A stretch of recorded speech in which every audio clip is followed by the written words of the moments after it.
Hello, as you know, my name is John Krula, and this is my discipline review. For my first discipline, I will be talking about the improvements I made over the course of the project in terms of texturing. Before starting this project, I had a good amount of experience in texturing. While most of it has been involved with cel shading, I have had some experience with semi-realistic textures and have created a few normal and specular maps. All of those textures were created by using Photoshop as well as Maya or Max. As I said in the last slide, a good amount of my experience of texturing was involved with cel shading, which wasn't used in this project.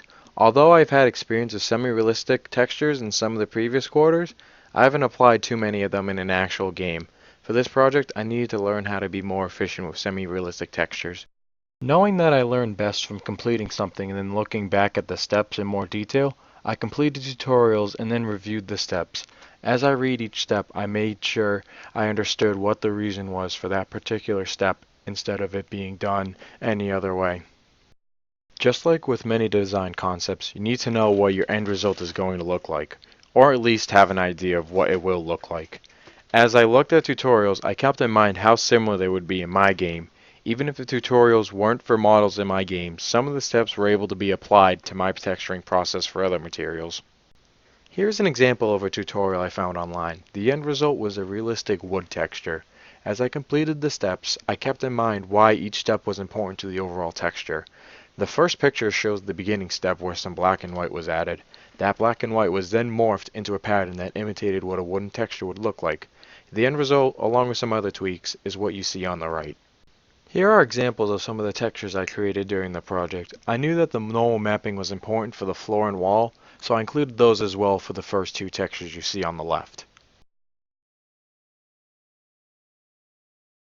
In order for the textures I created to be effective, I also needed to make sure my UV mapping skills were on point. Before this project, I've had plenty of experience with creating UVs for simple models. Since you don't need to know too many advanced tricks for cel shading, it's been beneficial in the past to use this kind of texturing style. While I've mapped more advanced models before using Maya, I wasn't the most confident in it during the beginning of this project. Going into the project, I knew I wanted to improve my skills for when I worked on some more complex models. Due to lack of experience and understanding, I would sometimes take a guess for UV mapping in the past. Out of anything for this project, I wanted to have a better idea of what a UV map would look like for a model before actually getting into the unwrapping process. Just as I did with texturing, I looked up some tutorials online for UV mapping.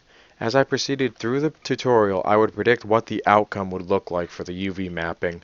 I would also make sure I understood why each step was executed the way it was, compared to doing anything else. While I was conducting my research, I kept a close eye on what techniques were used for certain shapes. Even with the simpler tutorials, each step was important to read. This is because even if it's something that was relatively simple, it could be something I haven't thought of before or even could be applied to a different model that I make in the future, not regarding even this project possibly. In this tutorial, the model being mapped was extremely simple but had some important in-depth information.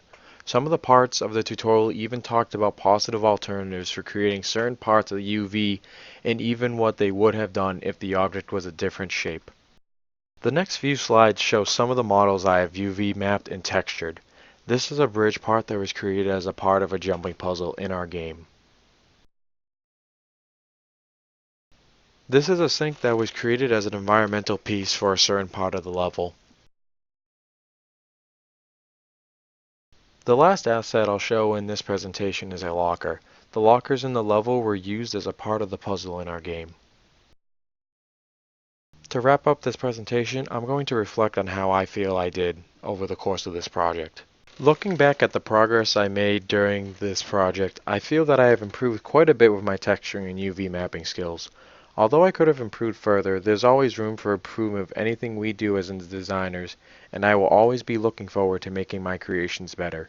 Overall, I'm very happy with the knowledge and skills I've gained and or improved during this project. If I could go back and do this again, I would definitely have established a texturing style with my partner at the beginning of the project rather than a little further in.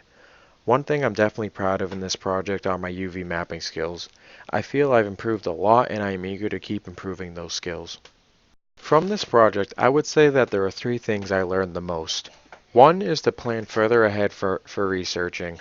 Although I did plan for the researching during this project, I definitely underestimated the time it would take for researching and learning the new skills.